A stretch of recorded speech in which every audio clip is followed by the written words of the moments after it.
Deauville, Normandy, August 14, 1944.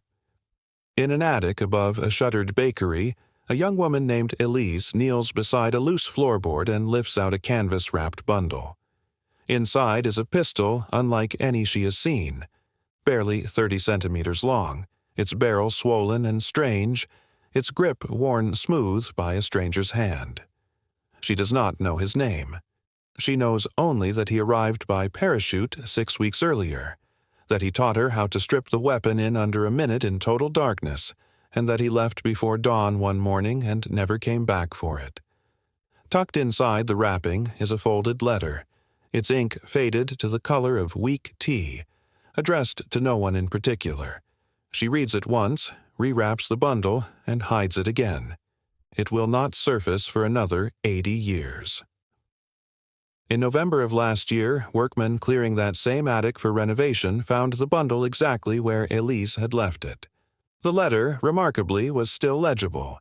It was written by a British Special Operations executive agent, and in careful, unhurried handwriting it described a weapon that its makers had never officially named in public and that most of the men who carried it were forbidden, on pain of court-martial, from ever discussing. The letter spoke of a pistol built for one purpose only: to kill without waking the house next door. That weapon was the Welrod, and the story behind it is one of the strangest and most quietly devastating chapters of the Second World War.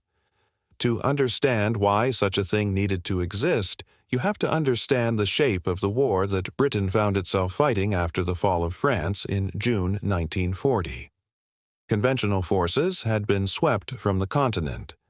What remained was a network of scattered agents, saboteurs, and local resistance fighters operating in constant proximity to the enemy, often inside occupied towns and cities where a single gunshot could bring an entire street of German soldiers running within seconds. A standard service pistol, loud and unmistakable, was almost useless in this environment. Firing one in a farmhouse kitchen or a Parisian stairwell was as good as announcing your own arrest. The problem was not killing the enemy. Resistance groups and undercover operatives had opportunities to do that constantly. The problem was killing quietly enough to walk away afterwards. Existing suppressed weapons of the period offered only partial answers. Adapted revolvers and semi-automatics fitted with awkward bolt-on silencers reduced the bang but rarely eliminated it.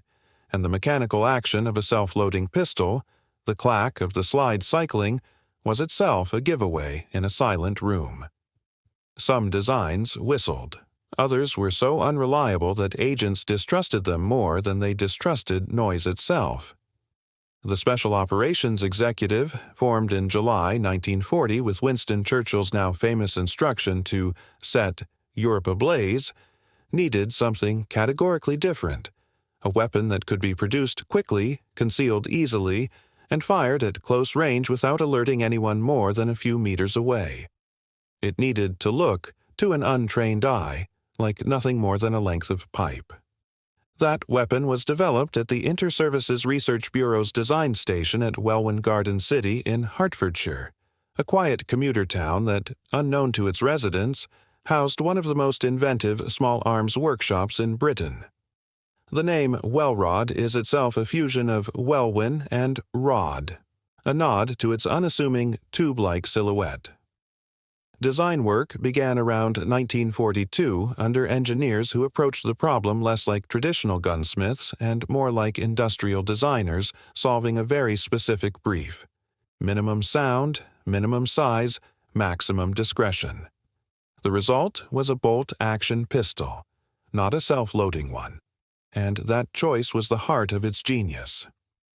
By removing the semi-automatic mechanism entirely and replacing it with a manually operated bolt, similar in principle to a rifle's, the designers eliminated the mechanical clatter that gave away suppressed automatics. After firing, the user twisted and drew back the knurled section at the rear of the weapon to eject the spent case and chamber a fresh round, all in near silence, all by hand. The integral suppressor was not an attachment, but part of the weapon's fundamental architecture, running almost the full length of the barrel and packed with expanding rubber baffles that a fired bullet would punch through, trapping and dispersing the propellant gases before they escaped. The magazine, holding either 6 or 8 rounds depending on the variant, doubled as the pistol grip, so that when it was removed the entire weapon could be mistaken for a torch, a bicycle pump, or an oddly shaped metal tube discarded in a drawer. The results were extraordinary for the period. Tests suggested the Welrod, fired with standard subsonic .32 or 9 mm ammunition, produced a report barely louder than a hand clap at a few paces, and considerably quieter at any distance beyond that. Imagine standing in a small room and softly clapping your hands once. That is roughly the acoustic signature agents were working with, compared to the sharp crack of an ordinary pistol, which can be heard clearly through walls and across streets. The weapon weighed under a kilogram unloaded and measured roughly 31 centimeters from muzzle to base, small enough to slip into a coat pocket, a handbag, or, as Élise discovered, beneath a floorboard.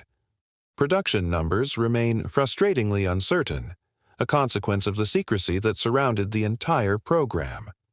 Historians generally estimate that somewhere between 2,800 and 14,000 units were manufactured across the war and its immediate aftermath, a range so wide it tells you as much about the quality of wartime record-keeping as it does about the weapon itself. Manufacture is believed to have taken place partly at the Bureau's own workshops and partly through subcontracted engineering firms briefed only on isolated components, so that no single factory floor ever saw the complete picture of what it was building.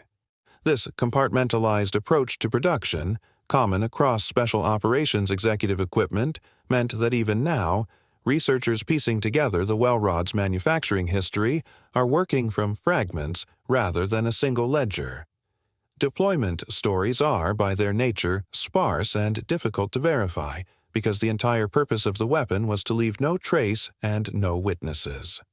What evidence survives suggests use across occupied France, Norway, and later in Malaya and other theaters where irregular warfare persisted after 1945.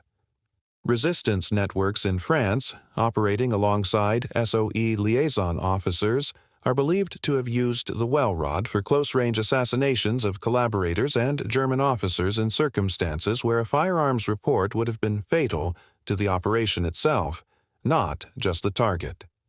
Norwegian resistance fighters, working in the tight quarters of coastal towns under constant German naval patrol, are similarly recorded in fragmentary post-war testimony as having valued a weapon that could be fired inside a building without bringing a patrol through the door 30 seconds later. The psychological effect on occupying forces, where it can be inferred at all, seems to have been less about any single killing and more about the creeping uncertainty it created. A collaborator who dies without a shot being heard is a death that cannot easily be explained, investigated, or deterred. That uncertainty, historians argue, was worth more to the resistance than the weapon's modest kill count alone would suggest. If you're finding this interesting so far, a quick subscribe genuinely helps more than you'd think and costs nothing. Germany fielded its own suppressed sidearms during the same period, most notably variants of the Sauer 38H and modified Luger designs fitted with detachable suppressors, but these remained fundamentally self-loading pistols with bolt-on silencing devices rather than purpose-built silent weapons. They were quieter than a standard pistol, but never approached the Welrod's near silence, and their semi-automatic action still produced the mechanical noise the British design had specifically engineered away. American efforts ran along a more parallel track. The Office of Strategic Services commissioned the high-standard HDM, a suppressed .22 caliber pistol that, unlike the Welrod, retained a semi-automatic action, trading some silence for faster follow-up shots. It was an excellent weapon in its own right and saw genuine use with American operatives and, notably, with some SOE-trained personnel who preferred its slightly greater rate of fire, but independent assessments of the period generally regarded the Welrod as the quieter of the two, precisely because of that bolt-action decision made at Welwyn. The trade-off was speed for silence, and in the specific, intimate scenarios these weapons were built for, usually a single shot at a range of a few meters, silence mattered more than a second round. The Welrod's influence did not end with the war. Its bolt-action, integrally suppressed philosophy quietly shaped later generations of covert firearms, and variants and conceptual descendants are understood to have remained in limited service or storage with British Special Forces for decades afterwards, with some sources suggesting use as late as the Falklands conflict in 1982, though official confirmation of specific deployments remains characteristically absent from public record.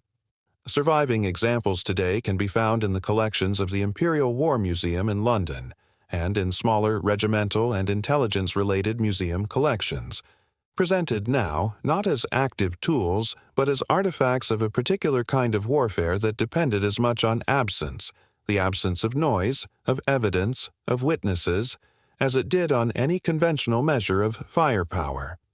What the Welrod achieved cannot be measured in the way a tank's kill count or a bomber's tonnage can be measured.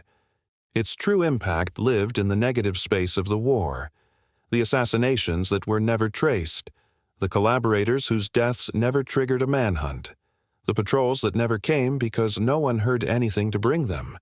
Historians are careful, and rightly so, to note that we will likely never know the true number of lives the Welrod took, nor the true weight of the fear it sowed among those who suspected, correctly, that a length of metal pipe left in the wrong drawer might be the last thing they ever saw.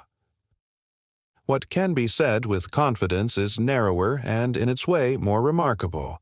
That a design team in a Hertfordshire garden town solved, with a bolt, a rubber baffle, and a magazine shaped like a handle, a problem that had defeated every conventional gunsmith who had tried to muffle a self-loading pistol before them.